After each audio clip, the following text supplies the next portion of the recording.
While some lost objects can take years to be found without any serious consequences, a lost child is quite a different matter. Here, time is truly of the essence, for with every minute that passes, the chances that something could go terribly wrong increase, and a parent's only hope is a miracle.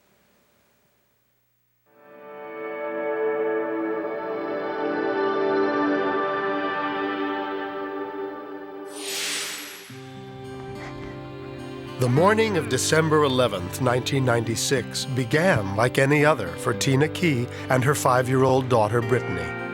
We go to feed the horses every day. Brittany goes down and plays with the dogs while I train my horse a little bit. Hey, sweetie, I'm gonna run up above and ride for a while, okay? Stick around. But moments later, Brittany was running off towards the woods. Hey, Brett, come back. Ignoring her grandfather's warning. Watch out for snakes! And of course, she doesn't pay much attention to me lots of times. She just kept her going. I didn't have any concern at that time. She had done this before, and she usually would wander around a little bit, then she'd come back after a short time. But she didn't come back this time. Brittany!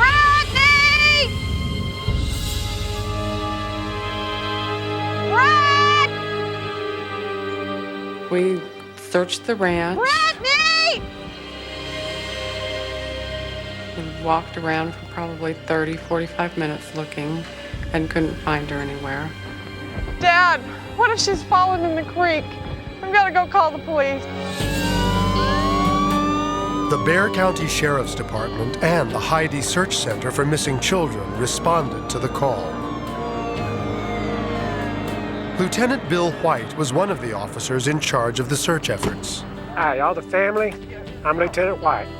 Hello. Lieutenant, thank you. Okay, why don't y'all come over here and sit down so we can get some information from you. And don't worry, we're gonna find her. At any time that a person is reported missing, we start a search right away, and then especially when it's a small child and a small female, because of cases in the past, we as parents and police officers get a little bit more concerned when it is a young female. Over 30 volunteers and law enforcement agents began scouring the area for the missing child. Brittany! But after 6 hours, there was still no sign of young Brittany. We were starting to get really concerned about not only the possibility of somebody abducting her out there, but the environment, the weather, exposure, the water. You find anything over there? Brittany! We were not thinking too many good things at that point. It's the worst feeling I couldn't even describe. My heart, it was so awful. Several miles away, Ruben Tijerina was heading to his home in the country outside San Antonio, Texas. I had just put in a 12-hour shift and kind of excited to get home already after a long day. As I was going on to the ramp to 281, out of the corner of my eye, I just saw something. As I looked back, I noticed a little girl on the side of the highway. And I thought, well, maybe her parents were around there, car was broke down or whatever. And that was it. I didn't think much of it. I just continued going home. As night began to fall, the search intensified. The chances of finding Brittany were growing slim, and if she wasn't found, there was little hope that she would survive the freezing temperatures. Worse still, by the time he arrived home, Ruben had all but forgotten the little girl as his attention shifted to his own daughters and his wife, Valerie. When he came home, we just talked about his day at work, and we had dinner. The children were getting ready to go to bed. Ruben took a moment to relax, and it couldn't have been more perfect timing. The news came on, and the first thing that came out was that a little girl was missing from South Bexar County. And I realized that there was a little girl that I probably had seen on the highway. Is that some news? Yeah, it's this little girl that's on the news. I just saw her. That little girl on the screen right there? Yeah. I just saw her right there on the 37 to 410, on 630. The look he had on his face, I knew something was terribly wrong. Are you okay? He was just really shocked that he had seen her, and he didn't do anything about it at the time, not knowing she was lost. My wife asked me if I wanted her to call the sheriff department. I said yes, because I was so nervous. I couldn't dial the numbers or much less hold the phone. Yes, she headlined on the 10 o'clock news. Valerie's call was one of many received by the Bexar County Sheriff's Department regarding the missing I'll tell child. you where my husband spotted her. He saw her at the location of 410 and 37 South. Yes. The Sheriff's Department told me that they had it under control and she would be found and there was nothing we can do about it, but thanks for reporting it. You think she's still there? Would you like to go look for her? I asked him if he wanted to go and look for her because I can see the concern on his face. I can see the helplessness that he felt. I believe God was talking to me in a sense to where I knew that it was me that he was looking at to go find this little girl. Well, let me go get the girls out of bed. Okay. By now, the search for little Brittany had grown from 30 people to hundreds of volunteers. As part of the search effort, the police had set up a checkpoint on the highway near the ranch. Reuben and his family passed through it on their way to look for the missing girl. Hi. Hi. Are y'all looking for that little girl? Yes, we are, sir. Well, we have everything under control. Everybody's looking. Okay, well, I saw her about 5 miles up the road. It wasn't really here where I saw her. Okay, well, we've got people looking for her on foot, and we've got helicopters, so I think we're pretty much covered. Appreciate it if you just move on. Thank you. Thank you. As we left the scene, I could still see the discouragement in my husband, and I felt discouraged also because they weren't taking the lead on what we were giving him. And I said, you know, by the grace of God, I'm going to go find this little girl. For some reason, he wants me to go find her.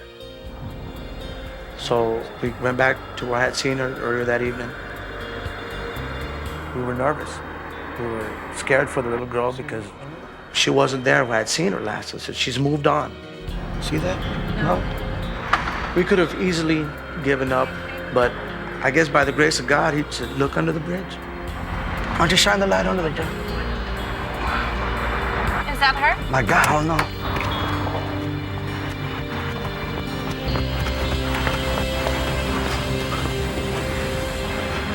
When I first approached her and she was curled up in a ball, the worst had crossed my mind. I was thinking, maybe she's hurt.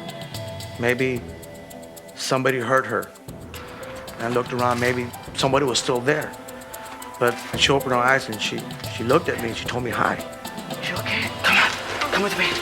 Oh. I was so happy at that moment for that feeling that she's safe in my arms. That this was like my little girl. I've got you, sweetie. Come on, I've got you. At the moment that I saw my husband coming down the embankment with Brittany, I was just overwhelmed with joy. Okay. First thing that came to my mind was, thank you, God, for guiding me to where she was at. We found the missing girl. Valerie immediately called the sheriff's department on her cell phone. As a mother, I was relieved that some other mother is going to be happy that her daughter was found unharmed.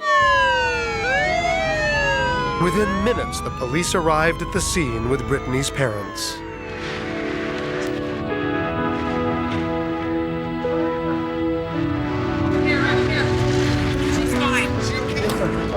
Thank you, God. You're very welcome. Thank you. Thank you. Thank you. Sure. You're very welcome. After her being gone for 7 hours, just having her there with us was the best feeling, and I can't express the gratitude to Mr. Tejarina for finding her. Is Reuben Tejarina? It's a miracle that he was the person that happened to be driving by and had the good enough heart to think to go back and look for her. Because he probably saved my daughter's life. Have you been? 5 years later, Brittany still remembers that night when a stranger came to her rescue. Hey, buddy. I feel like God was watching over me throughout the whole thing. And I think he had a special reason for this certain guy, Reuben Tejarina, to find me. You okay? Come on. Come with me. There were bunches of people looking for me. He came back to get me. He's like a hero, only a real one, not Superman or Spider-Man, a real live hero. I know there's a God out there. And I believe that evening, there was a purpose. Why he let me see that little girl, why the chain of events happened the way they did, and why I was fortunate enough to find her was only by the grace of God. Had to have been.